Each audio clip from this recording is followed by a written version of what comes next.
मैं पहली बार सदन में आई थी, मेरी बुंदेलखंडी भाषा से एक शब्द निकल गया था। पार्लियामेंट को 8 दिन नहीं चलने दिया था। ये नारी का सम्मान है। मेरे कारण मेरे प्रधानमंत्री जी को, मेरे कारण वेंकैया नायडू जी को, मेरे कारण मेरे आज के रक्षा मंत्री जी को, मेरे कारण स्वर्गीय सुषमा स्वराज को माफी मांगनी पड़ी थी। अध्यक्ष महोदय, इसके लिए कौन जवाबदेही होगा जब मौत का सौदागर कहा गया प्रधानमंत्री जी को? जब घाव होता है, मिर्ची लगती है तो जीवन तो उठेगी, जरूर उठेगी और उठना भी चाहिए। देश की जनता देख रही है। इन्हीं के वकील खड़े हो गए थे कि अभी न्याय नहीं होना चाहिए राम के मंदिर के लिए। मैं पहली बार सदन में आई थी, मेरी बुंदेलखंडी भाषा से एक शब्द निकल गया था। पार्लियामेंट को 8 दिन नहीं चलने दिया था। ये नारी का सम्मान है। सभापति महोदय, न राम का सम्मान न नारी का सम्मान। महोदय, मुझे उस दिन बहुत पीड़ा हुई थी। आज मैं प्रधानमंत्री जी का आभार व्यक्त करना चाहती हूँ। मेरे कारण मेरे प्रधानमंत्री जी को, मेरे कारण वेंकैया नायडू जी को, मेरे कारण मेरे आज के रक्षा मंत्री जी को, मेरे कारण स्वर्गीय सुषमा स्वराज को माफी मांगनी पड़ी थी। एक महिला के द्वारा एक शब्द निकला, उसको पार्लियामेंट को घेरा गया। अध्यक्ष महोदय, इसके लिए कौन जवाबदेही होगा जब मौत का सौदागर कहा गया प्रधानमंत्री जी को? इसका जिम्मेदार कौन होगा अध्यक्ष महोदय? जब मेरे प्रधानमंत्री जी को जहर की पुड़िया कहा गया और ये कह दिया गया कि बाहर बोला गया शब्द है। माननीय अध्यक्ष महोदय, इनसे उम्मीद नहीं है।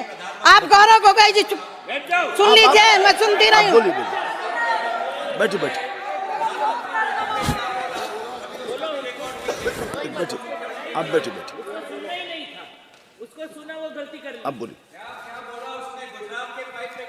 माननीय सभापति महोदय, माननीय सभापति महोदय, जब घाव होता है, मिर्ची लगती है तो जीवन तो उठेगी, जरूर उठेगी और उठना भी चाहिए। देश की जनता देख रही है कि तुमने राम के साथ क्या किया। कोर्ट में खड़े होकर के 2019 के पहले माननीय अध्यक्ष महोदय, इन्हीं के वकील खड़े हो गए थे कि अभी न्याय नहीं होना चाहिए राम के मंदिर के लिए। क्या बात कर रहे हो? किस मुख से राम की बात कर रहे हो? तुम्हारा अधिकार क्या है राम के विषय पर बात करने का? कोई अधिकार नहीं है। कोर्ट में खड़े होकर के मैं न्यायाधीशों का सम्मान करती हूँ और देश के यशस्वी प्रधानमंत्री जी का भी अभिनंदन करती हूँ और ये कहना चाहती हूँ, राम मिले केवट के विश्वासों पर, राम मिले प्रण के हेतु वनवासों में। ये मेरठ के कवि हरिओम पवार जी की पंक्ति। हाँ, मैं वही बोल रही हूँ। मैं खास तौर से मैं मेरठ से हूँ। बड़े राम, जी जी फिर से सुना देती हूँ। गौरव गोगोई ने भी उन्हीं पंक्तियों को, इसीलिए मैंने वो उद्धृत किया है। जी। मैं विशेष रूप से आभारी हूँ कि आपने मेरठ के महान कवि, राष्ट्रीय कवि हैं वो, उनका उल्लेख किया। राम मिले केवट के विश्वासों पर, राम मिले हैं प्रण के हेतु वनवासों में, राम मिले हैं हनुमान के क्या बात है सीने पर, राम मिले सबरी के जूठे बैरों पर। और आखिरी मैंने जोड़ा अध्यक्ष महोदय, राम मंदिर मिला है नरेंद्र मोदी के 56 इंच सीने। माननीय अध्यक्ष महोदय, राम का इतिहास यदि इन्होंने पढ़ा होता तो जो राम को नकार रहे उनको जवाब मिलना चाहिए था। रामायण फाड़ने वालों को जवाब मिलना चाहिए था, लेकिन नहीं दे सकते। अब कहते हैं, हमारे यहाँ कहावत है, यदि छछूंदर सांप निगल लेता है तो ना उगलते बनता है और ना ही निगलते बनता है। वही स्थिति है इनकी।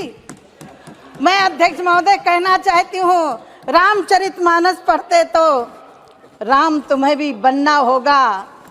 चलो राम के पद चिन्हों पर अब इतिहास। अध्यक्ष महोदय, जब गरीबों की बात कर रहे थे, मैं तो आज अपने विषय पर सीमित रहने वाली थी, लेकिन इन्होंने छेड़ दिया, और जो छेड़ोगे तो हम छोड़ेंगे भी नहीं। अध्यक्ष महोदय, कल मैंने उस हाउस में जवाब दिया है। अध्यक्ष महोदय, यदि इन्होंने गरीबी दूर की होती तो आज 4 करोड़ लोगों को घर देने की हमें जरूरत नहीं पड़ती। वो कौन है?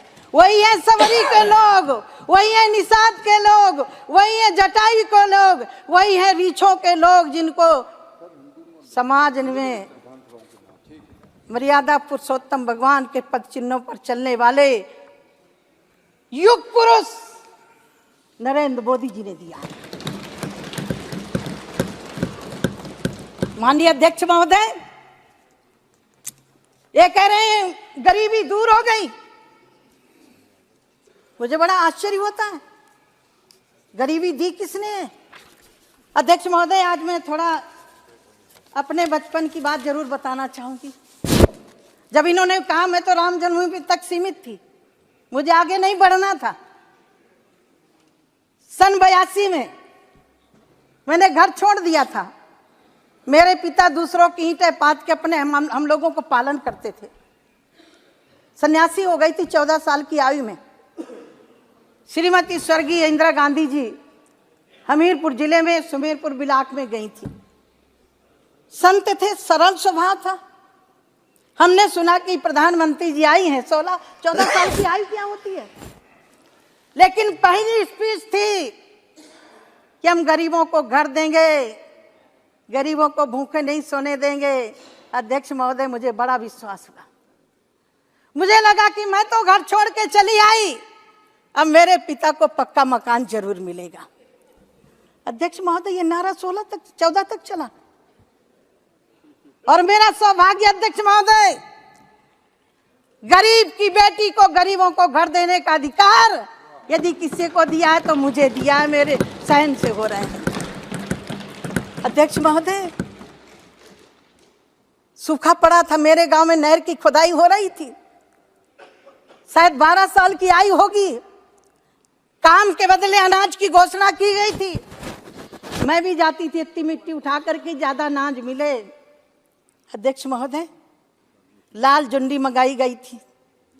मेरी माता रोटी बना के खिलाती। जुंडी माने ज्वार। मेरे बुंदेलखंड की भाषा में क्या करूं, है तो हम बुंदेलखंडी। 100 दंडी एक बुंदेलखंडी पर्याप्त होते हैं अध्यक्ष महोदय। हाँ जी, हाँ जी, हाँ। बुंदेलखंड बहुत प्यारा क्षेत्र है जी।